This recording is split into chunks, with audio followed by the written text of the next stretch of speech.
Hey everybody, this is Greg with the Dice Must Flow, and today we're going to take a look at Victory at Sea, Battle for the Pacific. Now this is the new game coming out by Warlord Games, and this is a starter set that features US versus Japanese forces.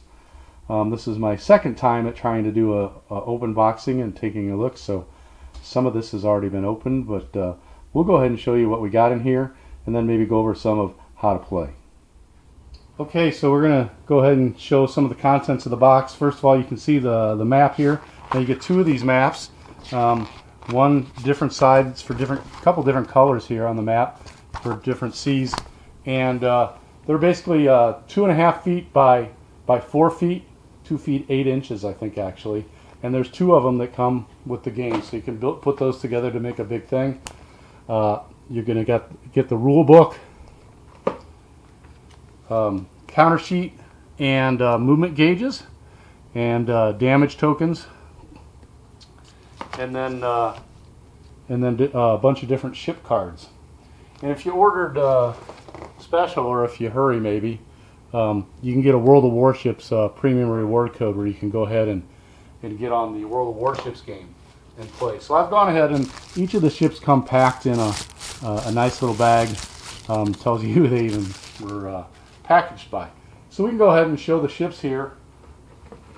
So we got, for the Japanese over here on the left, there are the Mogami, the Kumano, and the Fundakanda, and then 3 of the Fubuki class destroyers. Now for the Americans, they're getting 6 of the Fletcher class destroyers, and they are getting the USS Indianapolis, the USS Northampton, and the USS Chicago. And so each of these are shown here. You can actually see, if my camera will pick up the focus, you can see the USS Indianapolis on there. And they do come with different things, pieces that need to go on them, but they do say which ship it goes on to. This is the Northampton that this one goes on to. And you can see this one goes on the Indianapolis, so you can see their guns or their bridges. And there are some metal pieces that came with some of them as well. For the this is for the Altmark. When you pre-ordered, you get a special oil tanker. And so those are the ship's minis. And I know some people have complained about the ocean or the resin bases, but you know, I don't find it too oppressive.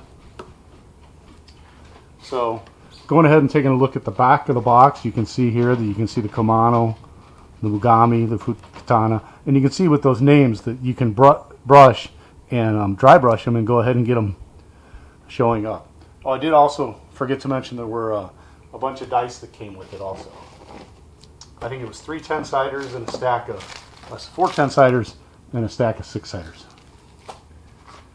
So here's the ship cards that they got. So this is like the ship card for the Fletcher class destroyer, and you got these markers which you can use to basically mark how many essentially hull points that they have left. So in the Fletcher destroyers, they basically talk about the speed and armor and weapons that they have. So you got ship cards for those. Then this is the Portland class heavy cruiser, the Northampton heavy cruiser. You get 2 ship cards for that. The Furataka class cruiser, the Fubuki class destroyers. You're going to get the ships for those, and 2 Mogamis.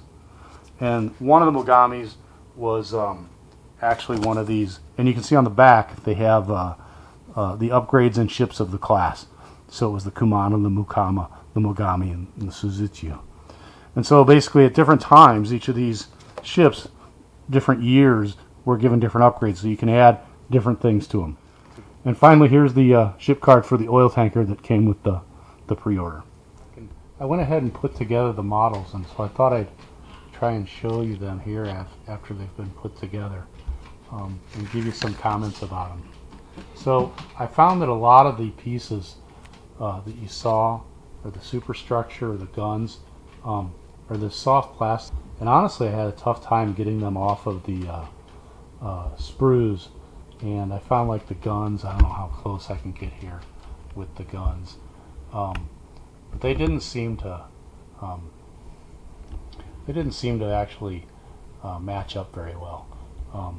And especially on the Japanese cruisers, they didn't fit into the slots they were supposed to go.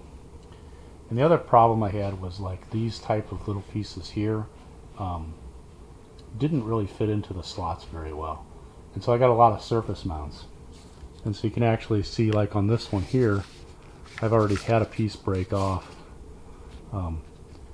because this piece is supposed to go into here, and it really didn't fit right. So I tried to cut it open and add it and super glue it on, but just even moving around, it went ahead and broke.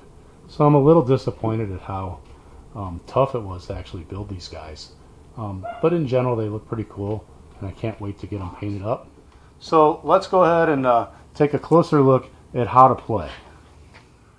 Okay, to play, there's a few phases in the game term. There's an initiative phase, a movement phase, a gunnery phase, and an end phase. And we'll go through each of these real quick. The initiative phase. Each player rolls a d10. The winner, the high roll, wins initiative. And when you win initiative, you are going to be the second player to move. You're going to make your opponent move first. And you are going to be the first player to shoot in the gunnery phase. And that's pretty important because it's the game's going to be all about who is shooting first and taking out enemy ships before they're able to fire back. Movement phase. The player who lost the initiative nominates one of their ships to move, and then the opponent chooses one of their ships and moves it. So this is an I go, you go movement. So I move a ship, you move a ship, I move a ship, you move a ship. If eventually we get to the point that there's one person has moved all their ships, then the rest of the ships move. Gunnery phase. Again, it's I go, you go, but the person who won initiative this time, they shoot first. And gunnery phase, all damage is dealt prior to the other person shooting back. And so that's going to, like I said, be really important because you're going to shoot and potentially cripple or sink a ship before it has a shot back. And then finally there's the end phase where you tidy up, potentially make sure all players know what's happening, damage control process, and then you complete and a new turn would start again. And that'll wrap up our quick look at Victory at Sea by Warlord Games. We'll have a few other videos that I hope to add, going into more detail about how to play, and maybe some actual play video. If you like this video, go ahead and subscribe to the channel, click that bell, and I'm going to be creating a playlist for new Victory at Sea videos. So that's it for today. I hope that you have a good day. Thanks for watching.